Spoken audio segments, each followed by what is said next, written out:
Hi everyone, I'm here with another live and unedited video to answer a question that's been asked quite frequently nowadays on my channel.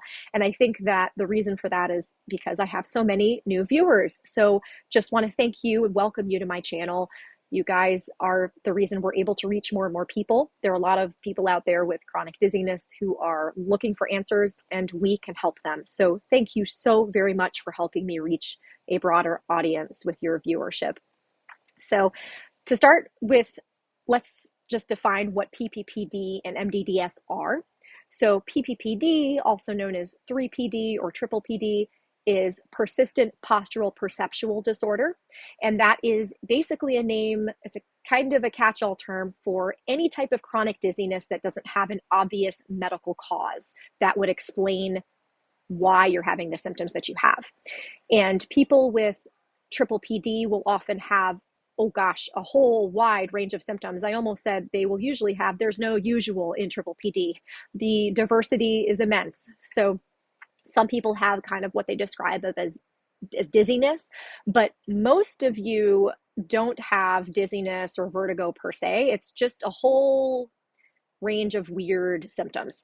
Some of your symptoms are more visual, like looking at busy patterns or being in busy supermarkets or being out in wide open spaces that really bothers you, brings on these symptoms.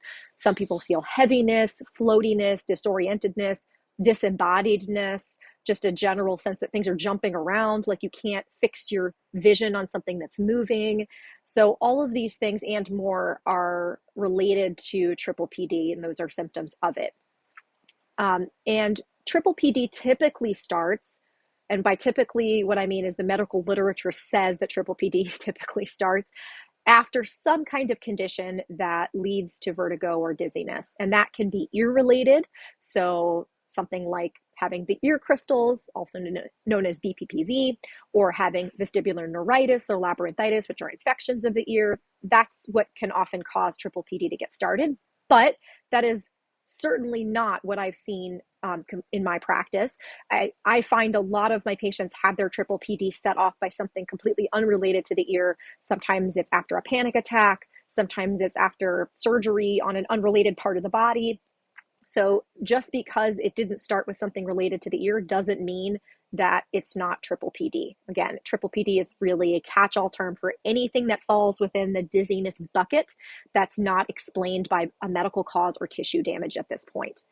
Now, MdDS, or mal de débarquement syndrome, and pardon my lack of French accent there, I'm sure I have some French viewers who are going to correct me, so please do. But that syndrome is related, so again, classically, typically in the literature, to having been on a moving vehicle for a while and then having the sensation of continued movement after you disembark, right? Débarquement, disembark. So in the typical presentation, someone would be on a cruise or on a long train ride and they'd get off and they just can still continue to feel like they're moving, okay? This is only true for about 50% of people with MdDS, though. Again, in my clinical practice, I see this all the time. People have these sensations even after having not gotten off some kind of vehicle or been in motion. They just feel like they were set in motion at some point and just stayed in motion. So the big distinctions between triple PD and MdDS are these two things. The first is the symptoms, okay? So with triple PD, typically movement makes things worse. In other words, movement provokes or triggers your symptoms. With MdDS, movement tends to make your symptoms better. In other words, movement does not provoke your symptoms. Being still provokes your symptoms, okay?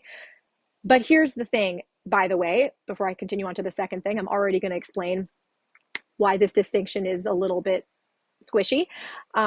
There's a huge overlap. I have some patients who are triggered by certain types of movements, but not by others, but then they feel like they're moving all the time. So what do you call that?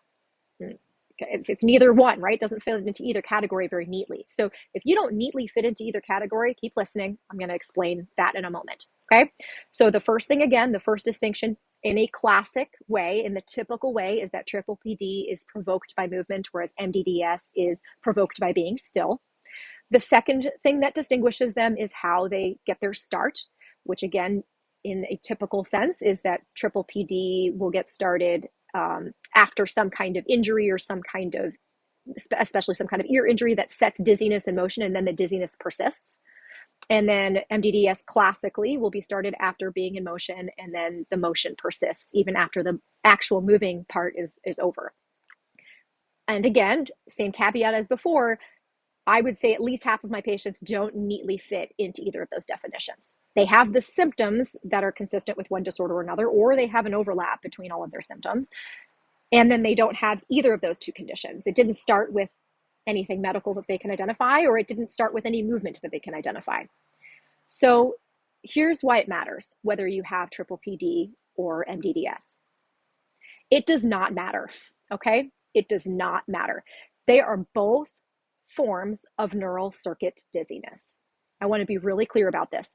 And I know that this may be hard to hear, especially for those of you who have been gaslighted and have been seen by a whole bunch of medical doctors with no answers for you. You've been either marginalized and ignored, or you've been told there's something horribly wrong with you that can't be treated. Sometimes having that label of a diagnosis is like the only thing that you can hold on to. And it's what got you here to my channel. So not to say that that diagnosis isn't meaningful, but whether you have triple PD or MdDS, about 99.9% of the treatment is going to be exactly the same. And the treatment is going to be how you would treat any type of neural circuit dizziness. And I've got a lot of videos on my channel about this. I'm going to link to some below. I'm going to link to one where I explain why your medical tests were normal and yet you're still dizzy. And I'm going to link to one that walks you through step by step how I work with my patients. And I'm also going to link to a more recent one where I explain the very first two things you should do when you think or suspect you have neural circuit dizziness. And this applies equally to PPPD or MdDS. So the only thing that might matter in terms of whether motion provokes your symptoms or motion makes your symptoms better is in the type of exercises, aka triggers, you might want to expose yourself to help diffuse your fear response. Okay, so I know I've talked about this before in my videos. You are a bunch of wonderful type A perfectionistic people, many of you, okay? I'm totally one of you guys. I've said before that if anyone's going to be dizzy, it's going to be me. I'm with you in spirit as a person who should be dizzy and isn't right now, okay? But that type of person will often get really involved in the things I'm about to say. So I want to say, most importantly, that the majority of my patients do not get better via exercise specifically. In fact, some of my patients do no VRT at all and they get better.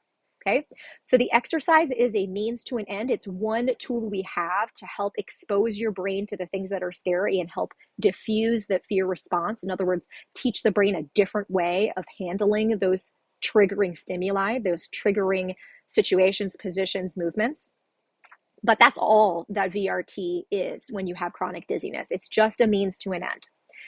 So that said, with MdDS, when you're doing VRT, you're going to find that the typical VRT doesn't bother you because being in motion in many cases feels good to you. So things like walking with head turns, if you have MdDS, that's probably not going to provoke many symptoms, but just standing still is going to bring on symptoms.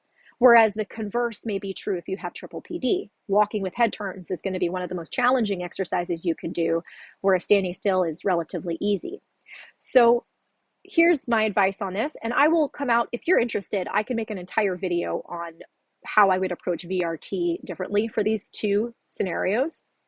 But the takeaway here is simply this. Anything that triggers you can be used as an exercise, and I've talked about this in some of the videos I linked to in this description. Anything that triggers you can be used as an exercise. So the only difference between MdDS and triple PD is what kinds of triggers you might have. And that does not in any way, shape, or form change the fact that you have neural circuit dizziness. And to get better, you are going to have to address the underlying stress that is leading this neural circuit dizziness to get out of control and keep going.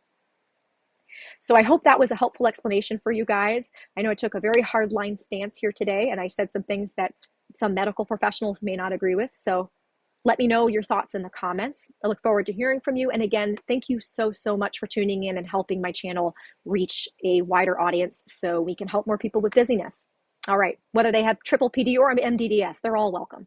All right, I'll talk to you guys soon.